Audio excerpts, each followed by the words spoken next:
Salut, c'est Anthony Alimi pour le podcast Talkin' Moutarde. Aujourd'hui, j'accueille Marguerite Dontanville qui a coécrit le guide d'éducation à la douleur avec 2 autres personnes et moi-même, et qui est titulaire d'un diplôme de master en santé publique. Nous allons discuter d'un sujet complexe. Faut-il corriger les croyances des patients ?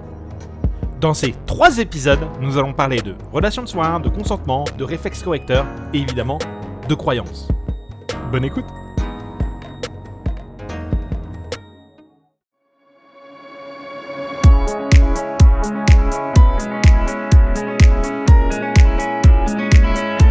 Talkin' Moutarde.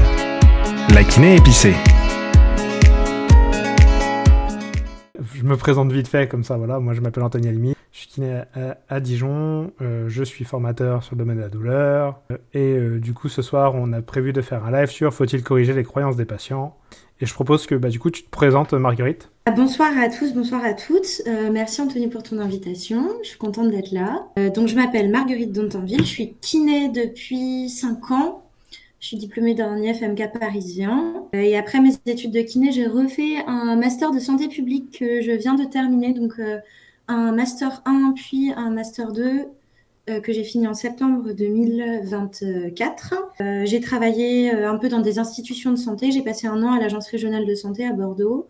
J'ai fait un stage de recherche également en santé publique. Et aujourd'hui, je viens de prendre un poste il y a quelques semaines en tant que chargée de mission en prévention dans un hôpital de cancérologie. Donc, je m'occupe de dispositifs de prévention.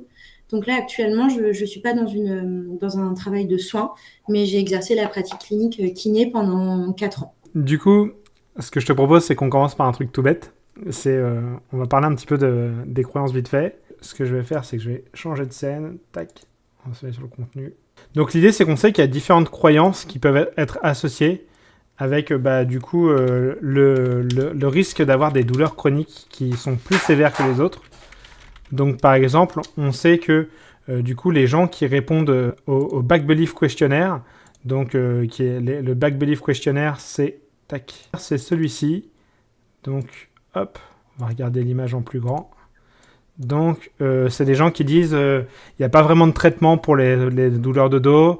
Les douleurs de dos vont vous empêcher de travailler. Les problèmes de dos, ça veut dire qu'il y aura des périodes de douleur, des poussées de douleur toute la vie. Les docteurs peuvent rien faire sur les douleurs de dos. Un mauvais dos, c'est quelque chose avec qui on doit faire des exercices. Les problèmes de dos, ça fait que tout dans la vie est pire. La chirurgie, c'est le meilleur traitement pour les douleurs de dos. Tout ça. Bon, bref, on voit qu'il y a plein de croyances là-dessus. Et ces croyances-là, plus on les a, pire c'est.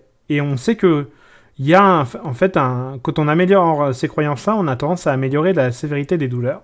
Donc moi je te dis là, est-ce que tu vois une raison de ne pas corriger, entre guillemets, ces croyances avec les patients au cabinet ? Oui, c'est le thème qu'on a choisi et dès qu'on l'a évoqué à l'écrit, ça a tiqué un peu, j'ai vu même dans les commentaires, cette façon de formuler les choses à questionner. La première raison en tout cas que je vois qui pourrait mettre à mal cette idée de corriger les croyances malgré le fait qu'elles ont une incidence néfaste sur la santé du patient, c'est que le patient arrive avec son bagage et qu'il faut qu'on le prenne en compte.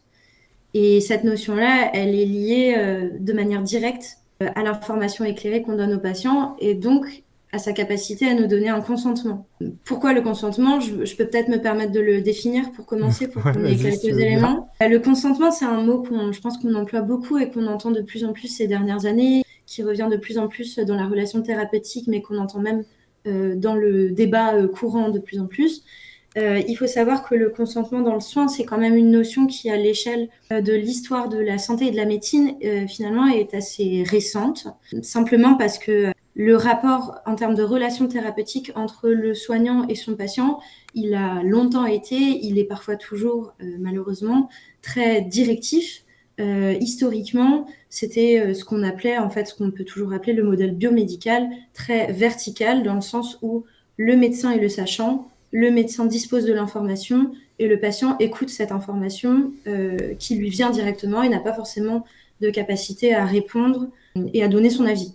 C'est tout le principe du consentement qui en fait se définit plutôt par des adjectifs que finalement une définition très littérale. En tout cas, tous ces adjectifs, ils sont les mêmes pour toutes les professions parce que dans tous nos codes de déontologie, on a la même définition du consentement. Le code de déontologie kiné, par exemple, c'est vraiment le code de déonto des médecins qui a été complètement copié-collé, et c'est le cas pour tous les autres codes de déontologie. Donc, je vous le lis pour qu'on ait une fois les termes qui soient dits. Pour le masseur kinésithérapeute, vous saurez que c'est l'article R 4321-83 de notre code de déontologie, dans le code de la santé publique. Le masseur kinésithérapeute, dans la limite de ses compétences, doit à la personne qui l'examine, qu'il soigne ou qu'il conseille une information loyale, claire et appropriée sur son état et les soins qu'il lui propose. Tout au long de la maladie, il tient compte de la personnalité du patient dans ses explications et veille à leur compréhension. Donc les trois adjectifs, comme dit, qui ressortent, c'est loyal, clair et approprié, qui sont toujours un peu dans la même dynamique de on ne ment pas au patient, on lui dit les choses telles qu'elles sont, et on amène des informations qui sont appropriées à la capacité de compréhension du patient. À ce titre, le consentement, on le décrit la plupart du temps comme libre et éclairé, c'est les termes qu'on entend beaucoup, c'est-à-dire qu'il faut qu'il n'ait pas été obtenu sous la contrainte, donc le patient le fait en toute liberté et sans se sentir sous la pression ou sous la contrainte. Et éclairé, ça veut dire qu'il doit avoir eu les informations concernant ses possibilités de choix et qu'il soit en capacité de les comprendre aussi selon sa capacité de compréhension. Alors évidemment la langue, mais aussi le niveau de compréhension de la personne et est-ce qu'elle peut comprendre les termes médicaux qu'on va employer, les termes spécifiques qu'on va employer en lien avec notre profession. Voilà, donc libre, éclairé, loyal, clair, approprié, c'est toujours un peu les mêmes termes. Ça, c'est donc notre code de déontologie. Mais il faut savoir effectivement que la première définition du consentement et le premier recueil obligatoire, c'est 1942. Donc on est effectivement quand même sur une notion qui a moins de 100 ans. Et encore, c'est la première fois que ça a été défini. Et donc le fait que ça passe un peu plus dans les pratiques courantes, c'est vraiment fin du XXe siècle, début du XXIe siècle, que ça devient une notion qui est beaucoup plus partagée par les soignants et qui est beaucoup plus mise en place. En termes d'historique, pour un petit cadre légal, la loi qui a été la plus déterminante sur la relation thérapeutique entre les soignants et les patients ces dernières années et qui a donné beaucoup plus de poids au consentement, c'est la loi Kouchner. À l'époque, Bernard Kouchner était ministre de la Santé, donc loi du 4 mars 2002. Donc nous étions déjà au XXIe siècle. Voilà, pour vous dire que c'est quand même assez récent. Et du coup, là dans l'idée, finalement, si tu veux donner une information loyale et claire, est-ce que du coup, tu n'as pas intérêt à corriger les croyances des patients si tu veux que l'information elle soit loyale et claire? Justement, en fait, pour être loyal, il faut lui donner toutes les possibilités. Et toutes les possibilités, bien sûr, en termes de traitement, c'est aussi ce qui, nous, en tant que professionnels, nous semble le plus approprié pour améliorer la condition du patient. Mais c'est également d'autres possibilités de traitement ou de non-traitement. Ça peut aussi être, on vous propose un exercice, cependant, si vous n'avez vraiment pas la volonté de le faire, s'il vous fait peur, si vous êtes en incapacité de le faire, etc., ou n'importe quelle autre raison, parce que tout est valable, c'est aussi la capacité de dire non, je ne veux pas de ce traitement, et qu'est-ce qu'on trouve comme alternative si j'en veux pas. Ok, donc du coup, dans la relation de soins, finalement, il faut intégrer une partie de prise de décision partagée. Et donc, pour ça, tu peux pas dire, tiens, le patient a des croyances, il faut que je lui change ses croyances. Parce que du coup, là, tu n'es pas dans une prise de décision partagée, mais tu es plutôt dans un choix unilatéral, si j'ai bien compris. Oui, c'est un peu un prolongement du consentement, en fait, cette notion. C'est le rapport, pour nous, là, il est direct parce qu'on a bossé le sujet et qu'on vous parle du rapport entre consentement et croyance, mais le lien, il est direct parce que si la personne, on lui donne pas toute l'information disponible et qu'on met pas tout sur la table en disant voilà où on en est, voilà ce que je pense être le mieux pour vous, mais il y a aussi ça, la personne n'a pas ce qu'on appelle une décision éclairée, dans le sens où elle n'a pas toutes les possibilités de choix sur la table. Et on oriente toujours en tant que thérapeute, il me semble, en fonction de ce qu'on pense être le meilleur pour le patient, en fonction aussi de ce qui nous arrangerait le plus. Parfois, il y a beaucoup de facteurs qui peuvent rentrer en compte. Mais en tout cas, il me semble que la base de tout, c'est faire confiance aussi en ce que la personne pense avant d'arriver, 2, l'écouter et le prendre en compte, et 3, prendre aussi en compte le fait qu'elle peut elle-même prendre des décisions et qu'il n'y a pas que notre avis qui compte. Et ça, en fait, ça s'inscrit pleinement dans l'histoire du consentement éclairé, justement parce qu'on n'est pas le seul décisionnaire. Parce qu'en tant que thérapeute, si on veut être dans une relation plus horizontale avec son patient, par définition, il faut tout lui proposer.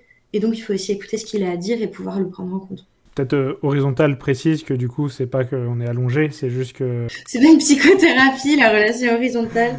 Tout à l'heure, je parlais de relation verticale et le modèle biomédical. C'est un métaphorique, mais la relation est descendante, c'est-à-dire que l'information vient du professionnel de santé qui détient l'info et descend vers le patient qui, lui, ne peut que écouter l'info qui lui vient, mais pas donner son avis. Donc, c'est pas un échange. Dans relation horizontale, en fait, on entend qu'effectivement, le patient et le thérapeute, dans la mesure du possible, sont au maximum sur un pied d'égalité et qu'il n'y a pas de relation de supériorité entre l'un et l'autre. C'est ça que je veux dire. Ouais, du coup, là, on a une question, c'est le réflexe correcteur du thérapeute concernant les croyances du patient tend vers un choix libre et éclairé, mais peut-il parfois desservir la relation? Pour Rob, quand on corrige les croyances des patients, du coup, l'avantage, c'est que le patient, il est mieux informé. Mais est-ce que ça peut bloquer la relation? Mon début de réponse, c'est que ça me semble évident. C'est-à-dire qu'il y a personne qui aime beaucoup quand on lui dit « Mais vous pensez tout faux, monsieur ?» Ou madame, d'ailleurs. Non, c'est pas ça, c'est pas comme ça que ça marche. Donc du coup, il y a peut-être d'autres manières de faire, et donc il y a quelqu'un qui nous pose la question, Grégoire, est-ce qu'on peut pas directement interroger le patient sur ce sujet? J'ai l'impression que vous avez certaines croyances, connaissances qui pourraient influencer le traitement, seriez-vous d'accord? Ouais, tout à fait. Oui, les deux questions se répondent bien l'une à l'autre. En fait, ce qu'on dit, ce que Anthony vient de dire, et je suis tout à fait d'accord avec ça, c'est le côté, au-delà de la relation de soins, quand on est dans un débat avec quelqu'un et que la personne frontalement en face de vous, elle vous dit non, mais de toute façon, tu as tort sur toute la ligne, rien de ce que tu dis n'est vrai, et qu'il n'y a pas du tout de capacité d'écouter au moins ce que vous avez à dire, par définition, on a envie de se braquer, et c'est difficile de ne pas faire autre chose. Et ça va pas du tout donner envie de changer d'avis quand la personne en face de vous, elle vous dit non, mais t'es idiot, tout ce que tu penses c'est faux, remets tout en question. C'est une façon abrupte de faire, même dans un débat où on est entre amis, par exemple. Dans une relation de soins où en plus la personne, elle arrive avec ses difficultés, avec ses douleurs, ses faiblesses, sa vulnérabilité, etc. Ça va être encore plus exacerbé, que ce soit le mal de dos, que ce soit n'importe quelle autre problématique de santé. Et en plus, on le sait parce que la littérature scientifique appuie en ce sens, pour permettre à quelqu'un de changer de comportement, il est beaucoup plus favorable de l'accompagner en prenant en compte ce qu'elle a à dire et en lui proposant différentes options, plutôt qu'en allant vraiment se confronter à elle et en lui disant effectivement, là vous avez tort. Après, personne ne fait ça en soins de manière aussi brutale, ou en tout cas, c'est pas ce qu'on souhaite. Oui, non, mais ça existe effectivement, mais je pense que c'est pas du tout ce que Rob est en train de nous dire. Le réflexe correcteur, on le redéfinit si des personnes peut-être sauraient pas ce que c'est le fait en fait de pas forcément se rendre compte qu'on est en train de corriger. Quelqu'un dit quelque chose, ça va être, je sais pas, t'as fait une faute d'orthographe dans ta phrase. Ah non, on dit pas la chien, on dit le chien. Enfin, par exemple, ça va être vraiment des toutes petites réflexions, et c'est pas du tout forcément confronter frontalement ce que sont en train de dire les personnes. Il y a différents niveaux. C'est Hermione Granger Mais d'Harry Potter. oui, oui, ou plein d'autres personnes, on le fait tous, hein. Franchement, on le fait tous. Et déjà, parler de réflexe correcteur, ça veut dire qu'on en a conscience. Et ce qui est le plus délicat, c'est quand en fait on s'en rend pas compte et qu'on le fait tout le temps. Mais bien sûr, il me semble que ça peut altérer la relation thérapeutique, la qualité du soin. Et d'un autre côté, on a volontairement parlé de corriger les croyances des patients dans le sens très je suis le sachant et je corrige.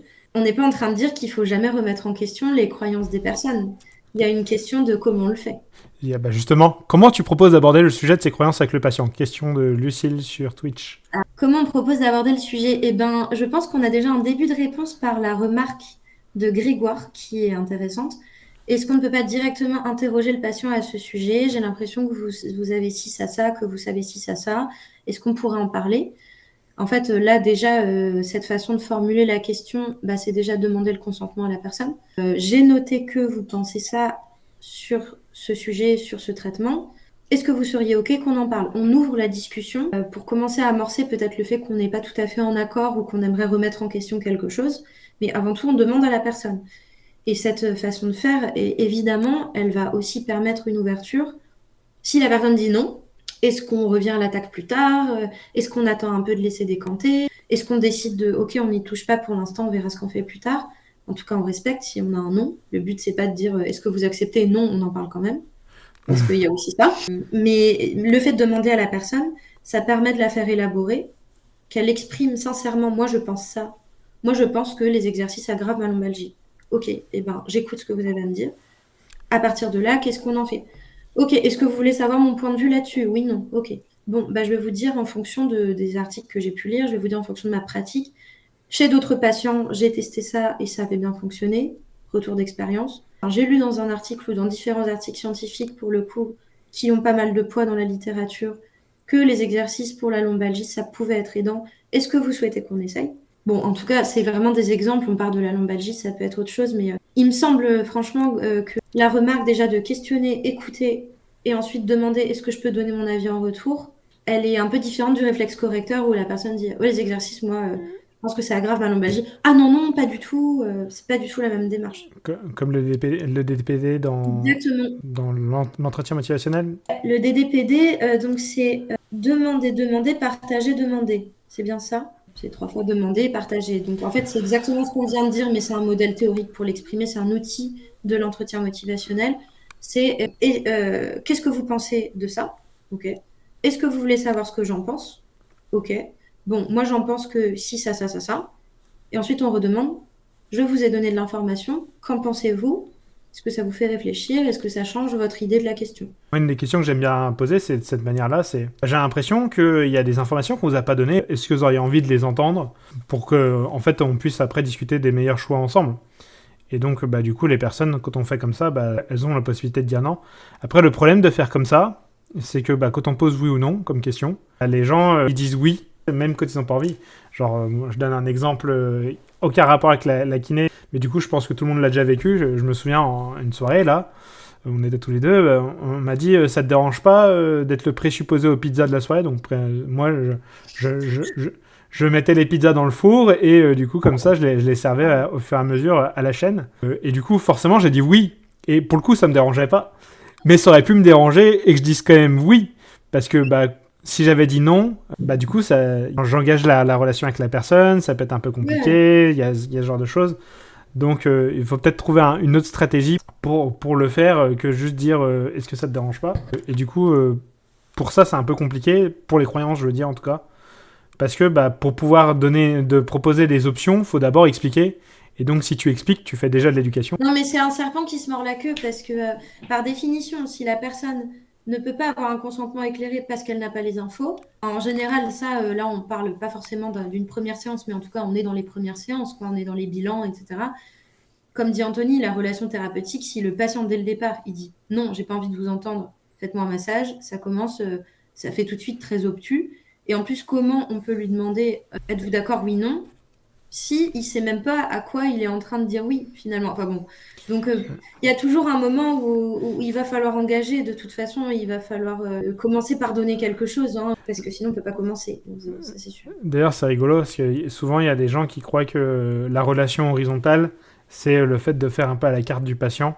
Et du coup, là, clairement, ce que tu disais avec le patient, là, faites-moi un massage, là, on n'est pas dans une relation horizontale, on est clairement dans une relation verticale. Sauf qu'au lieu que ce soit le thérapeute qui est au-dessus, c'est le patient qui donne des ordres.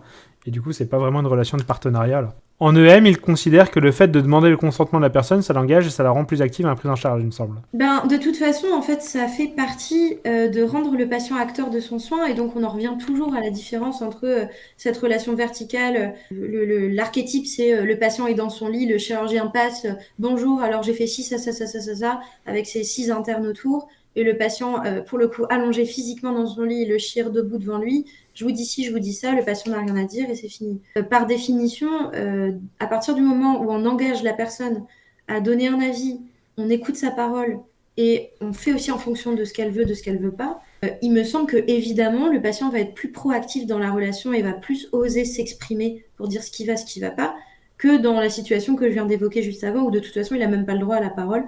Voire des fois, on l'a encore vu peut-être quand on était en stage les uns les autres, où le médecin parle carrément du patient à la 3e personne alors qu'il est juste à côté de lui. Ça arrive ça encore. C'est évident en fait. Par définition, quand on s'adresse à quelqu'un, on le regarde dans les yeux, on lui demande son avis, il va être plus proactif.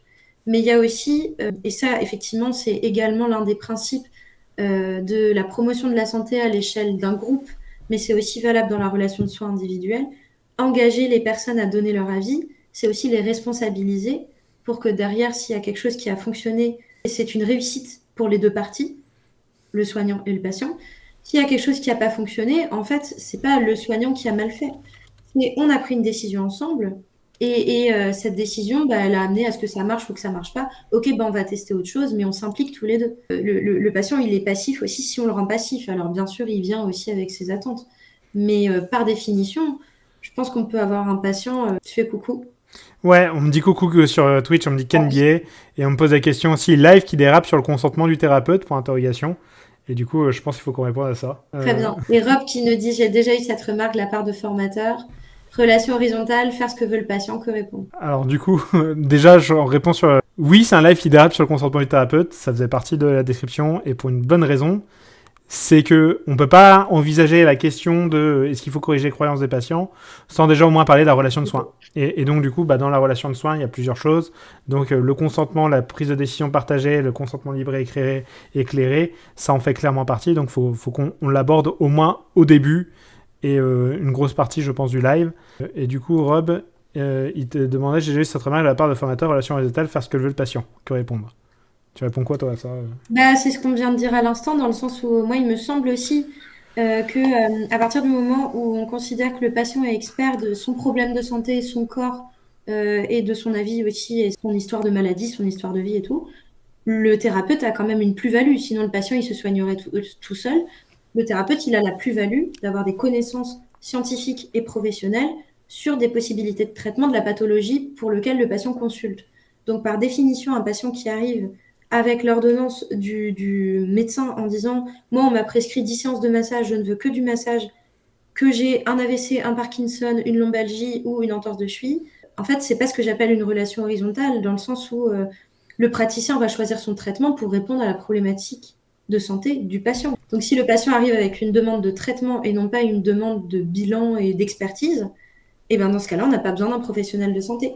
Si vous voulez du massage, aucun problème, hein, ça existe. Mais dans ce cas-là, ça n'a pas à être remboursé par la Sécu au titre d'un soin qui demande une expertise de professionnel de santé, parce que le massage, il peut être pratiqué par différents professionnels et par des masseurs qui ne sont pas kinés et qui ne sont pas pro de santé, il me semble. Moi, c'est ça que je réponds. Moi, je répondrais, du coup, t'as commencé à l'aborder, je pique l'idée de Théo Chomeil, je sais pas qui, lui, il l'a piqué, si c'est une idée originale ou pas, mais il dit le patient, c'est l'expert de son corps et de sa situation et de son problème, et le thérapeute, c'est l'expert de la physiologie, du traitement, et tout ça. Et donc, c'est qu'en maniant les deux expertises qu'on arrive à quelque chose. Tu peux pas proposer un truc à un patient qui en fait il pourra jamais l'appliquer, genre faut faire ces exercices là, oui, mais en même temps j'ai 1 heure aller le matin au boulot, 1 heure le soir au retour, je peux pas faire toute la journée, ou je peux pas m'allonger par terre pour faire les exercices, tout ça, ce genre de choses. Ok, du coup faut que le patient il puisse donner ses inputs et tout ça dedans. Bien sûr. Donc c'est ça, et c'est une relation de partenariat. Et donc faire ce que veut le patient, c'est pas une relation de partenariat, c'est une relation, c'est le patient l'employeur et nous on est l'employé, et du coup c'est pas ça. Nous, c'est une relation de partenariat. Moi, je vois ça comme... c'est le président, le patient. C'est le président de la République. Et nous, on est le conseiller. Et donc, du coup, nous, en tant que conseiller, on a vraiment une expertise incroyable sur le sujet. Et il serait vraiment bête de ne pas nous écouter.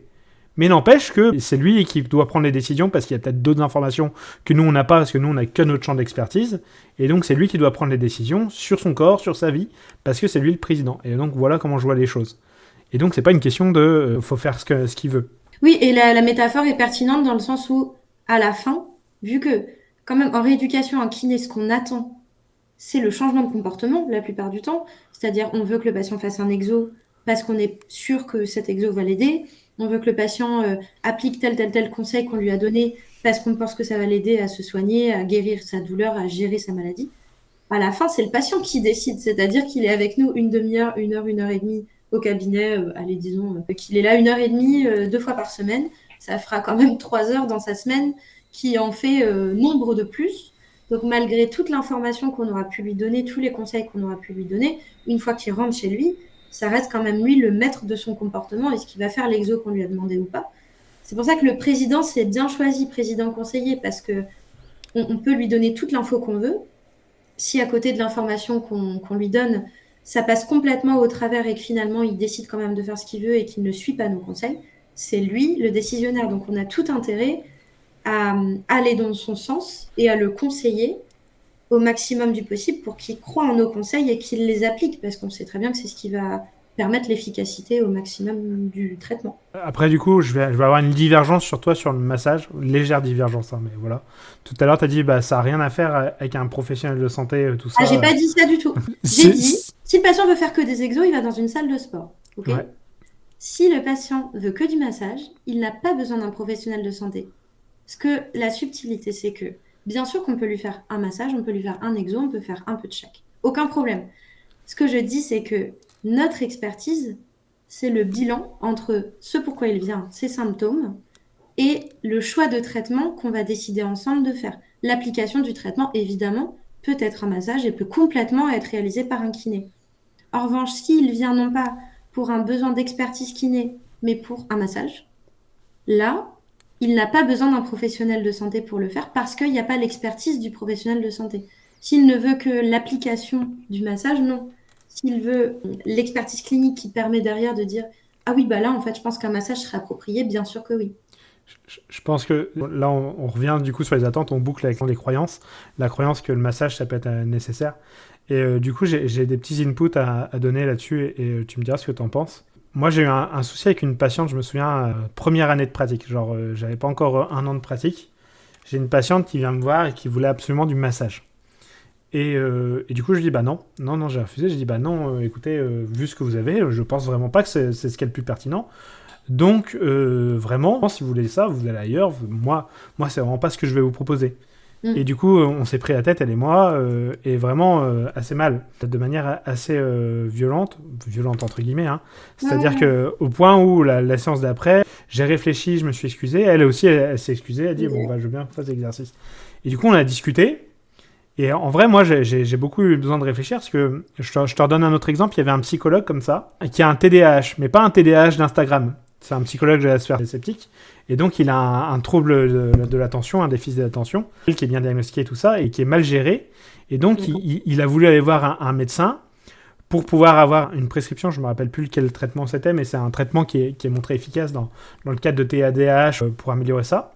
Et donc, du coup, le médecin a refusé parce qu'il a dit, bah non, ça sert à rien, ce genre de choses. Et du coup, c'est un traitement qui n'était pas néfaste pour lui, enfin, en tout cas, vraiment très peu néfaste, qui, pour le coup, aurait pu fonctionner. Donc, même si, là, pour le coup, le médecin, les études, elles n'étaient pas de son côté. Donc, le patient, il a dû faire 40 bornes pour aller trouver un médecin qui était OK pour lui prescrire le médicament. Et donc là les études elles étaient du côté du patient. Mais même si les études n'avaient pas été du côté du patient, imaginons que le patient, il a vraiment des attentes qui sont fortes, il pense vraiment que c'est ce qu'il lui faudra pour aller mieux.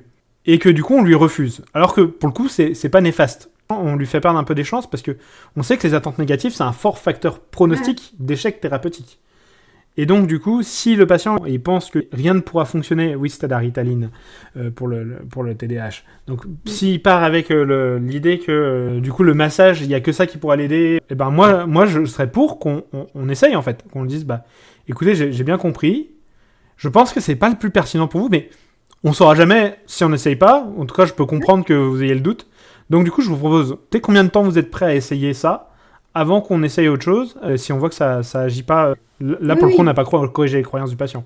Et pourtant... Oui, bien sûr. Enfin, moi, en tout cas, ça, dans ma pratique clinique, je l'ai déjà fait. Par exemple, partir sur 3 séances de massage parce que la personne était absolument convaincue que pas forcément c'est ce qui allait la guérir. La plupart des gens, non, on va pas généraliser, mais les patients que j'ai rencontrés, en tout cas, avaient quand même un peu l'intuition que ça n'allait pas forcément les guérir.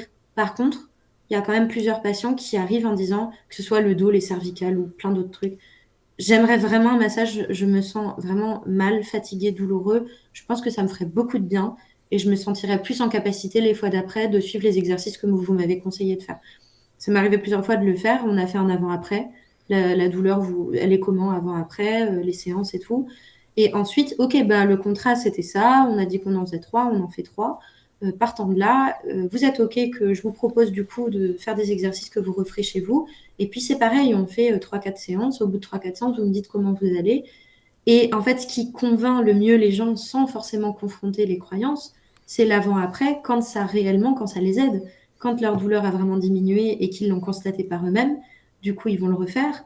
Et en fait, c'est finalement ce qui les aide le plus qui va aussi les convaincre. Et un patient qui est convaincu et qui vient de sa propre initiative et qui est motivé pour faire ses exos parce qu'il sait que ça l'aide, en fait, ce patient-là, ça va se résoudre et ça va s'améliorer tellement plus vite que quelqu'un qu'on essaye absolument de convaincre ou à chaque fois, on lui donne la même info, on lui donne toujours, on rabâche, mais vous savez les exercices, mais machin, tant que le patient il n'est pas convaincu, tant qu'il n'en a pas fait de l'expérience sur ses symptômes et sur son corps, en fait, on aura beau ramer, de toute façon, il ne les fera pas forcément à la maison parce qu'il n'y croit pas trop. Donc, c'est une question de motivation extrinsèque et intrinsèque. Est-ce que ça vient de nous? Est-ce que ça vient de lui directement? Et ça nécessite de faire des tests-retests. On a de la chance en France que nos séances, elles soient remboursées, que pour l'instant, à part certains actes, on peut quand même en faire un peu autant qu'on veut. Il y a aussi une question de combien ça coûte, bien sûr, mais on n'est pas comme en Belgique où au bout de 5 séances, on est payé moins parce qu'en fait, on attend et tant de séances pour que le problème soit résolu. Donc, on peut se permettre de dire cette fois-ci, on teste une fois un massage, la fois d'après, on teste une fois les exos. Et le but, c'est quand même aussi de convaincre le patient. Et là, on évite complètement le sujet de la croyance, à part s'il y a une croyance qui est limitante et qui fait que le patient refuse absolument de se pencher en avant, de faire tel ou tel mouvement qu'on aimerait qu'il fasse, etc. Là, on va peut-être plus se confronter, mais je suis tout à fait d'accord. C'est difficile pour nous, en tant que patients, on l'a peut-être vécu les uns les autres aussi, quand on nous refuse un traitement parce que le soignant dit « Non, mais je pense que c'est pas bien pour vous.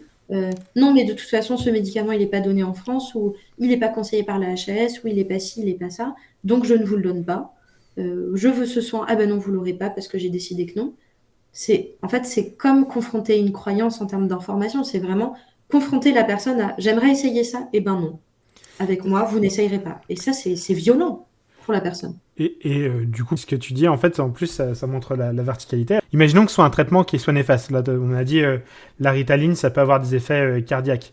Dans ce cas-là, il faut dire au patient, bah écoutez, je préfère éviter de vous donner ça parce que du coup, il y a des effets néfastes qui sont évoqués. Donc, voilà les effets néfastes, tout ça. J'aimerais vraiment éviter de vous donner ça parce que je pense vraiment que le rapport bénéfice-risque, il n'est pas bon du tout. Du coup, est-ce que vous comprenez ce que je veux vous dire là, derrière ça ou pas du tout? Et voilà. Et du coup, là, pour reformuler ce que tu dis, c'est finalement, on ne corrige pas les croyances des patients. Finalement, le mieux, c'est de leur faire vivre l'expérience. Du coup, Oui, tout à fait. Après, nous, il y a quand même un côté où, en kinésithérapie, alors, à part si on est vraiment dans un BDK qui montre qu'il y a des red flags à profusion, qu'il y a vraiment une notion d'urgence et qu'il faut absolument réorienter le patient, c'est quand même particulier, c'est pas tout le monde. Si on ne fait pas faire un exo au patient alors qu'on pense que ça l'aiderait, c'est en quelque sorte, on pourrait dire, une perte de chance, et pour le système de santé où on a fait des séances qui peut-être servent à rien, et pour le patient où il a perdu du temps face à sa maladie. Mais on n'est pas en train de lui faire courir un risque cardiaque parce qu'on lui a fait un massage au lieu de faire un exo. Il y a quand même aussi, dans notre profession, la différence qu'on ne donne pas des médicaments et une question de responsabilité. Et là, pour le coup, c'est important dans l'exemple que tu as donné vis-à-vis de la Ritaline. Je suis pas du tout experte là-dedans, par exemple, donc je donnerai pas d'avis scientifique parce que j'en ai pas, mais pour un médecin ou pour un prescripteur, il y a quand même le côté, si je vous donne un médicament qui pourrait être contre-indiqué dans votre situation ou qui a des effets secondaires et qu'après le patient subit ces effets secondaires qui peuvent être graves et porte plainte, il y a aussi une question de responsabilité pour le praticien où il faut se couvrir, il faut passer par l'écrit. Le patient spécifiquement devait être hospitalisé 3 jours, il est parti au bout de 2, ça présente un risque, on signe une décharge. De la même manière, si le patient se responsabilise et dit je veux ce traitement, malgré les effets secondaires cardiaques qui peuvent exister, bien sûr qu'il y a une question de responsabilité et qu'il faut se couvrir. Parce que là, il peut y avoir des risques qui sont quand même un peu plus importants et qu'on sait très bien que les médecins, il y a des actions en justice qui sont menées quand derrière les patients ont eu des traitements qui n'étaient pas opportuns et ça, le Conseil de l'ordre le prend quand même en compte. Mais, bref, en kiné, on n'a pas ça. Donc c'est aussi là qu'on a la chance de pouvoir tester les méthodes avec les gens quand même, dans le sens où, à part perdre du temps et un peu de sous, on est une profession prescrite et remboursée. Au pire, on perd 1 ou 2 séances et on gagne l'adhésion du patient. Ce sera des séances de gagner sur son traitement et sur sa prise en charge après, il me semble. Avec quand même une notion de... Il y a quand même quelques traitements qui peuvent être néfastes, genre brain-eating, ce genre de choses. Bien sûr. Oui, en thérapie manuelle, sur des manipulations, etc. Mais là, par exemple, on opposait exercice et massage. Pour le coup, ça ne me semble pas être vrai. On a une question sur Twitch que je te lis. Il y en a une sur Insta, une sur Twitch. Donc sur Twitch, c'est Novel Drake qui nous demande si on ne souhaite pas pratiquer une technique, exemple massage, pour des raisons de préférence de pratique, comment le formuler sans fâcher le patient? C'est la fin de cet épisode. La suite sera diffusée le mercredi 26 février. Pensez à laisser des commentaires sur Spotify ou YouTube si jamais vous avez des éléments à ajouter, voire même si vous voulez apporter votre réponse à la dernière question qui a été posée avant d'avoir la nôtre. Pensez à vous abonner et épicez-vous.